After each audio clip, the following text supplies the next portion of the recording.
Hey guys, if you like the contents, make sure to hit the subscribe and turn the notification bell on and select all and hit that save to receive daily updated videos. Thank you very much and enjoy the content. Yo guys, welcome back to Team Assassination. How's it doing today? And today we're going to do something about Karina, something special about her. I think we have not uploaded a video about Karina for quite a long time, and when we were live streaming, a lot of people were requesting, Dave, let's play some Karina to show us, is Karina still viable? Is this hero still a hero that, that can be used in ranked?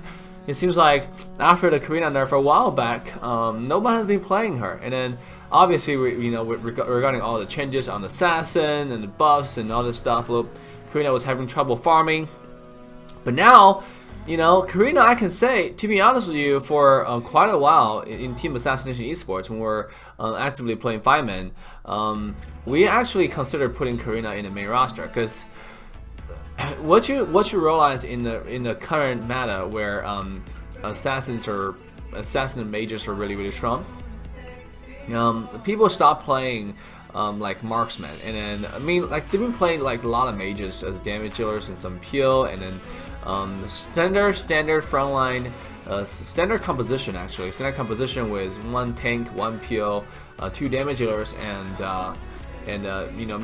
maybe sometimes 2 mages and a silent push, right? Maybe like a Natalia or Zilong or Hayabusa. And so 2 mages on 2 damage dealer side, you're gonna have 2 mages a lot of times, or even a 1 mage, 1 ADC. But what I realize is, what you lack is someone who can finish up the kill. If you haven't realized, if you played that composition I just mentioned, you can get people low if you fight properly, but you're gonna have some trouble finishing up the kill. Like, it's gonna be kind of hard actually. And sometimes the kill, you can get them to super low, but they just don't die. And then because they don't die, you can't really push the tower. You're just dancing around. They're dancing around. You can't do much. Now with Karina though, it's a little bit different, right? Because if you have Karina in your composition, all of a sudden, if you get them to low enough, let's say like 40%, he can just go in one shot, like standard combo, and one shot whoever is there.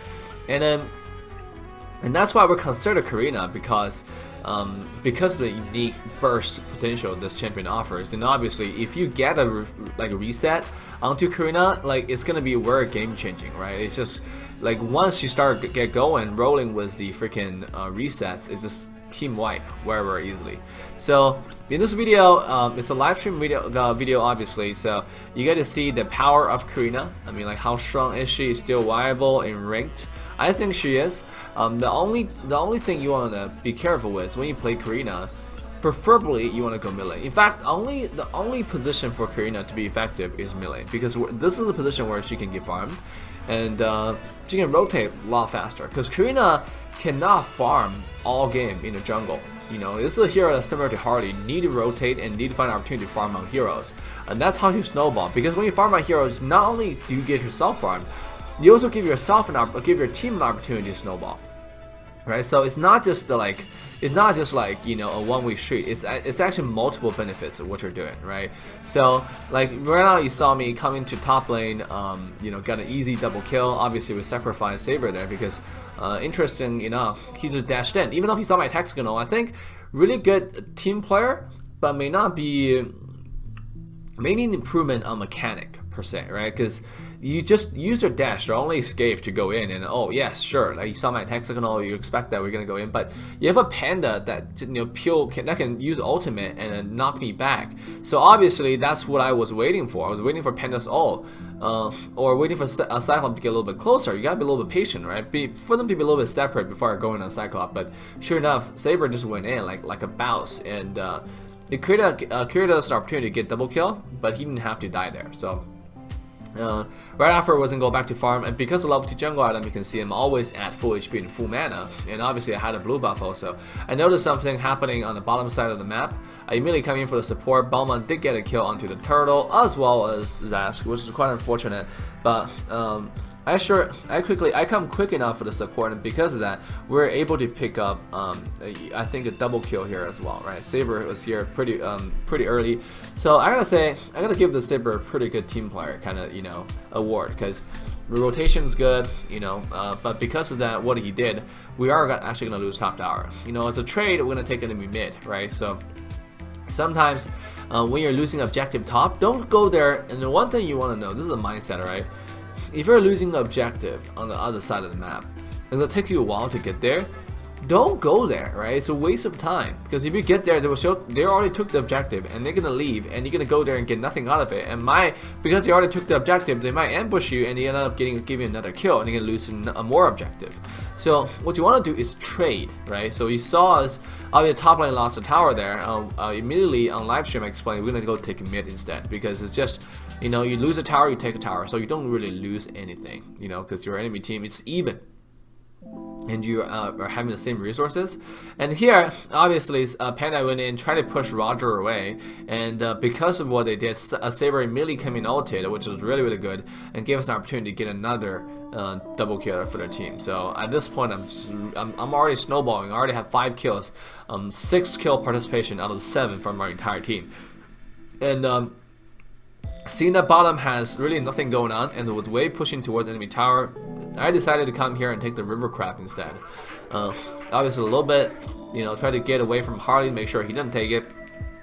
And Saber yet again came to bottom. I gotta say, like, this guy, definitely looking at minimap and definitely rotates a lot. So again, you know, shout out to the Saber here for, you know, being a good team player. And notice how I play. Again, it's just farming and farming and farming, rotating between lane to lane, and farming the jungle along the way to get a regeneration. But mainly, I'm rotating to the lane. Like, I'm just farming along the way. You know, I'm not staying in the jungle like most people you will see do. I'm not staying in the jungle at all. What I do is I want to go to the side lane to take a kill, and along the way, that's where I farm. You know, I don't farm like stay there and don't do anything else. And here, obviously, Roger got top lane. So with that being said, I immediately come mid because I don't really need to stay there for very long. And Yi Sun-Xing is here all by himself. And this is a thing that I want to mention about Karina. Okay, I see a lot of people play Karina. They initiate with her ult in those kind of situations where you see Yi Sun-Xing was on the side. Don't do that. All right, Yi Sun-Xing has a disengage with first ability, right? So like if you use your ult there and he jumped away and slow you, you're gonna lose that kill, right? You see what I did was I get in the bush side of the bush. I used my first ability to speed up so I can catch up to him. And just start chasing. And I don't actually use my ult at all. I use my ult when I have my first and second ability ready. So I can do a standard combo. If I don't have my combo ready where I just have an ult, I don't even do anything, right? Here, Cyclops obviously on the side. I could have killed Cyclops. I was 3 levels ahead, but unfortunately for me, Belmont was on the side. So if I fight Cyclops, I'll take too much damage, and Belmont can just ult me and I die. So with that kind of understanding, I just left, you know? So back to what we were saying. You want to make sure that you only ult if you know you're gonna get a kill, right? Now, mainly like if they're 1 HP, sure, ult getting a kill, so you can get close. If they're not full HP, you caress them with the first, second ability enough, and wait for the disengage. And if after the disengage, then you can ult in, you know, and secure the kill, right? Or just use your first, second ability like a couple of times, and then wait for it to come off cooldown again, then you use your standard combo. Here, Panda just use the ultimate, try to push the wave away. Unfortunately for him, because of what he did and jumped, he used all the, get close. I think over here he just kind of gave up, like, oh shit, I fucked up. Yes, you did, and you should not have done that. So, like afterwards, our top lane can be pushed. But I noticed that our mid-bottom lane is completely open, and I want to really come bottom to defend. So I decided to give up pushing top, and it came to mid.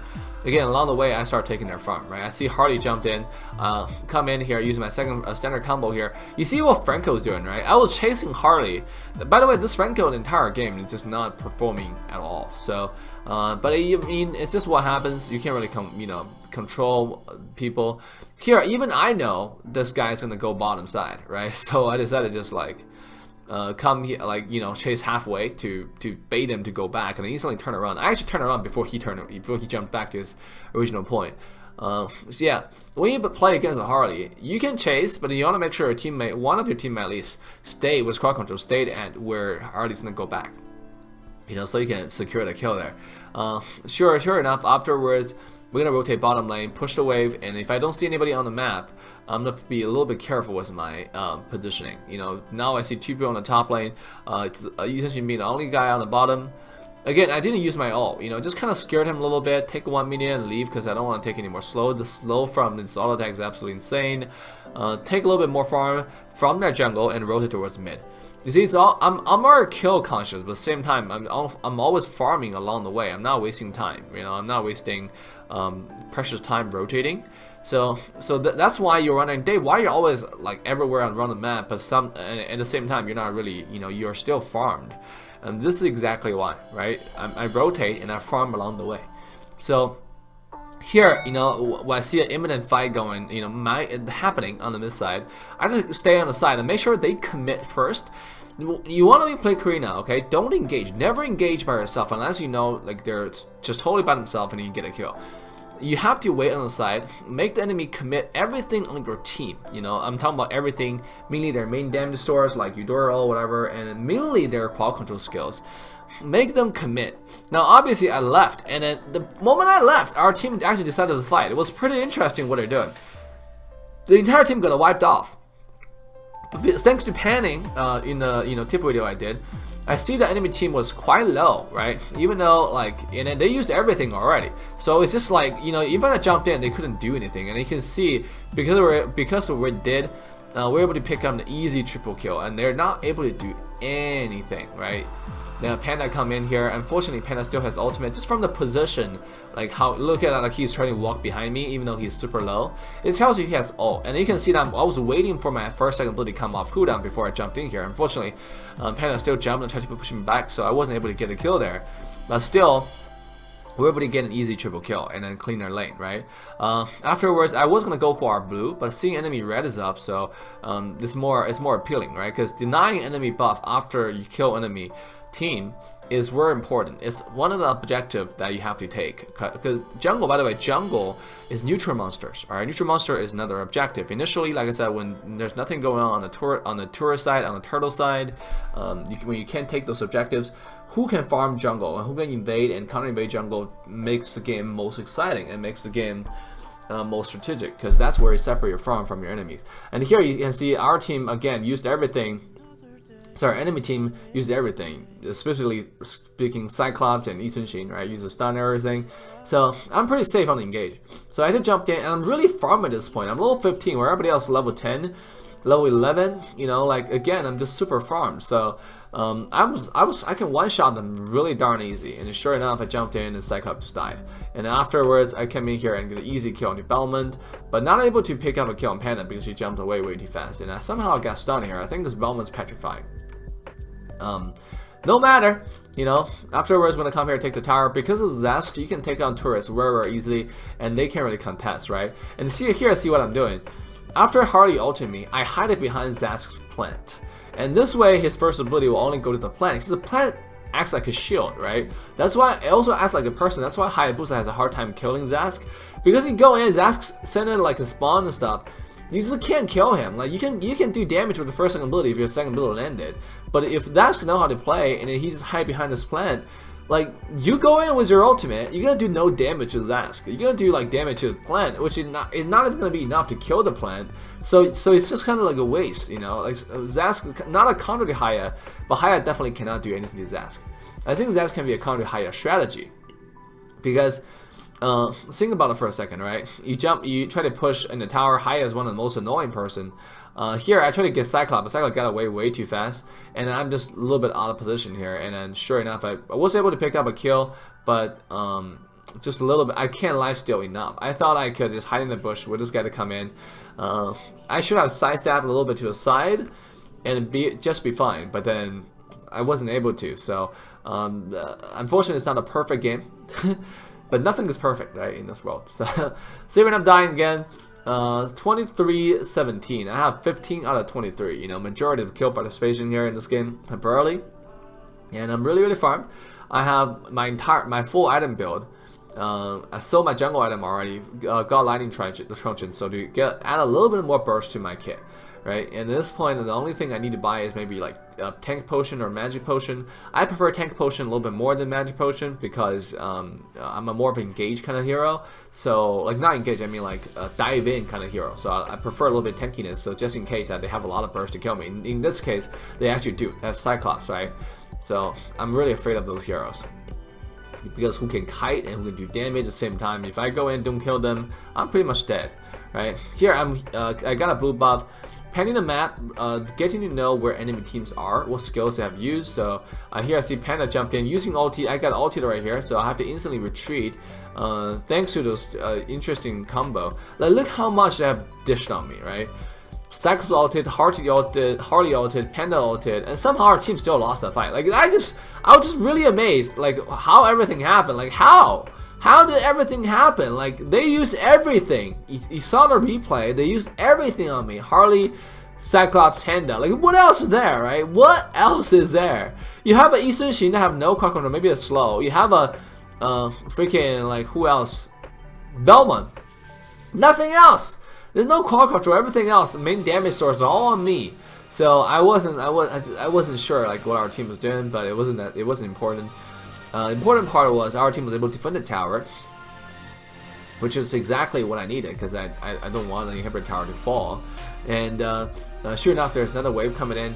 What I was doing walking down the side is I was thinking that, you know, assuming the enemy team might continue to push. So what I did was I want to circle around to the side and find an opportunity there, because I don't want to face them. Like, when you play Karina, by the way, don't face them face to face. All right, you're an assassin and play like an assassin, right? Play like one. So I try to circle around to the jungle side on the on the right side, and try to find an opportunity there, but they didn't actually end up pushing. So look at total gold, right? Look at total gold right now. 12,000 gold, 2,500 gold ahead of their most farmed hero, which is Hardy. And afterwards, I decided to do a bait. I know Lord is up and they're gonna check, but here's the trick, right? Usually when they do bush, like when you try to do bush gank, if any team are not retarded, they're gonna send their front line going first. Namely, this game is Panda and Belmont, right? So obviously, look, in fact, Panda and Belmont both have Petrify. Namely, that's why I have to go to the side. I need another bush, and Frank actually came with me. We got an easy kill on Cyclops, which is the main damage source. And right afterwards, we were able to pick up a kill on Harley. Harley jumped away, thinking that he can get away from me, but that's not gonna happen, right? I dashed him just on time, and he dashed away. It followed him all the way to the return point. So because of that, we were able to get an ace on the enemy team, and that will be the game, right? So let me know in the comment section, guys, of what you think about this gameplay. I think Karina definitely has a place in the game, and if you want to play Karina rank up, try to get the mid lane and try to farm the way I show you in this game, right? Go to the lane to gank, but farm along the way. On your way back, on your way there, right? So have a plan in mind every time you do something. So let me know in the comment section once again, what do you think about the hero, and definitely remember to hit a like and subscribe to join Team Assassination, and turn the notification bell on to get daily updated videos. So with that, I'm Dave signing off. See you guys next time. Bye now.